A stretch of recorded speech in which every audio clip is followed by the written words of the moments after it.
अनमोल खजाना, देना बस यही सौगात, बेटी बचाओ बेटी पढ़ाओ। शिक्षा एकमात्र ऐसा रत्न है जो मनुष्य और जानवरों में फ़र्क पैदा करता है। यदि मनुष्य शिक्षित नहीं होगा तो उसमें और जानवर में क्या फ़र्क रह जाएगा, अर्थात बिना शिक्षा के मनुष्य जानवरों से भी बदतर कहलाएगा। हमारे समाज में पुरुष शिक्षा पर पहले से ही जोर दिया जाता आ रहा है, परंतु स्त्री शिक्षा के बारे में बहुत ही कम लोगों ने सोचा है।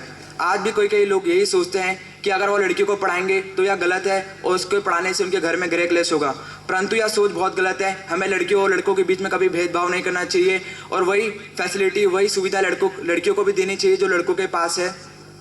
आज हम 21वीं सदी में रह रहे हैं जो कि आधुनिक युग माना जाता है, परंतु आज ही हमारी सोच वहीं 18वीं सदी में अटकी हुई है। आज भी हम लड़कियों को पढ़ाना गलत मानते हैं। ऐसा क्यों है? क्योंकि ये हमारी मानसिकता बन चुकी है। आज हमें इसे बदलना होगा। और जो लोग यह सोचते हैं कि अगर वो लड़कियों को पढ़ा भी लेंगे तो उन्हें भविष्य में करने तो घर के काम है, तो वह बहुत गलत है। अगर हम लड़कियों को ढंग से पढ़ाएं तो आगे चल के नौकरी खुद कर सकती हैं और शिक्षा के माध्यम से वह आत्मनिर्भर बनेगी। आगे चल के वो हर क्षेत्र में काफ़ी अच्छा कर रही है, चाहे वो मेडिकल हो, चाहे इंजीनियरिंग, चाहे डॉक्टर, चाहे सिनेमा, चाहे खेल जगत हो। जैसे कि आप जानते होंगे 2016 में रियो ओलंपिक हुए थे, उसमें हमारे देश का नाम बेटियों ने काफ़ी हद तक ऊंचा किया और अगर हम सभी बेटियों को मौका देंगे तो हमारा नाम ऊंचा करेंगी। बस ज़रूरत है अपनी सोच को बदलने की। और किसी शायर ने खूब कहा है, ऊपर जिसका अंत नहीं उसे आसमां कहते हैं, ऊपर जिसका अंत नहीं उसे आसमां कहते हैं, इस जहां में जिसका अंत नहीं उसे नारी शक्ति कहते हैं। अर्थात कहने का भाव यह है कि नारी का केवल एक ही रूप नहीं होता, नारी अनेक रूप में हमारे साथ हमेशा खड़ी रहती है, चाहे वह किसी की माँ बनकर हो, चाहे किसी की बेटी, चाहे किसी की बहन या किसी की पत्नी। हमें नारी को समाज में सम्मान देना चाहिए और कभी किसी से कम नहीं समझना चाहिए। अगर हम एक पुरुष को शिक्षित करते हैं तो समाज में केवल एक व्यक्ति शिक्षित होता है, किंतु अगर हम एक स्त्री को शिक्षित करेंगे तो पूरा परिवार शिक्षित बनेगा। और यदि हमारे देश के पूरे परिवार शिक्षित बनेंगे तो हमारा देश विकसित बनेगा। और जो लोग यह सोचते हैं कि लड़कियों को पढ़ाने से घरेलू क्लेश होते हैं और इसका विरोध करते हैं तो हमारे देश को विकसित होने से रोक रहे हैं। और किसी ने यह सही कहा है, एक सफल पुरुष के पीछे सबसे बड़ा हाथ एक नारी का होता है, क्योंकि पुरुष की बुनियाद ही नारी है, चाहे वो बेटी के रूप में हो चाहे माँ के रूप में। और हमारे देश में आज भी बेटियों की हालत बहुत ही ख़राब है। जैसे कि आप जानते होंगे हरियाणा, बिहार, पंजाब जैसे राज्यों में आज भी लड़कियों की जनसंख्या लड़कों के अनुपात से काफ़ी कम है।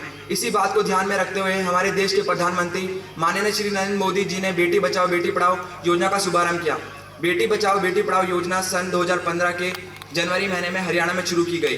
बेटी बचाओ बेटी पढ़ाओ योजना का अर्थ है बेटी को बचाना और शिक्षित करना। इस योजना के माध्यम से नरेंद्र मोदी जी बेटी और बेटे के बीच का भेदभाव को मिटाना चाहते हैं और वह चाहते हैं कि लड़की को भी समाज में वही सम्मान मिले जो लड़कों के पास है और वह स्वतंत्र रूप से अपने अधिकार को ले सकें। अंत में मैं एक कविता कहना चाहूँगा। जब माँ ही जग में ना होगी तो तुम जन्म किससे पाओगे, जब बहन ना होगी घर के आंगन में तो किससे रूठोगे किससे मनाओगे, जब दादी नानी ना होगी तो तुम्हें कहानी कौन सुनाएगा, जब कोई सपने सुंदरी ही ना होगी तो तुम किसे अपना जीवन साथी बनाओगे, जब घर में बेटी ही ना होगी तो तुम किस पर जी लुटाओगे, जिस दुनिया में स्त्री ही ना होगी उस दुनिया में कैसे रह पाओगे, जब तुम्हारे घर में बहू ना होगी तो कैसे वंश आगे बढ़ाओगे, नारी के बिना जग सूना है तुम यह बात कब समझ पाओगे। आखिरकार हमें यह मौका ही गया है कि हम लड़कियों को लड़कों से कम ना समझें और उसके बीच का भेदभाव मिटाएं। और हमें यह जानना होगा कि अगर लड़कियां इस दुनिया में नहीं होंगी तो पुरुषों का अस्तित्व कहाँ तक रहेगा। और अंत में अपने समूह की तरफ से कहना चाहूँगा, बेटी भार नहीं है आधार, जीवन है उसका अधिकार, शिक्षा है उसका अधिकार हथियार, बढ़ाओ कदम करो स्वीकार, बेटी बचाओ बेटी पढ़ाओ। धन्यवाद। अब मैं चाहूँगा इसी क्रम में दूसरे ग्रुप के लीडर कार्तिक शर्मा आए और अपने विचार प्रस्तुत करें।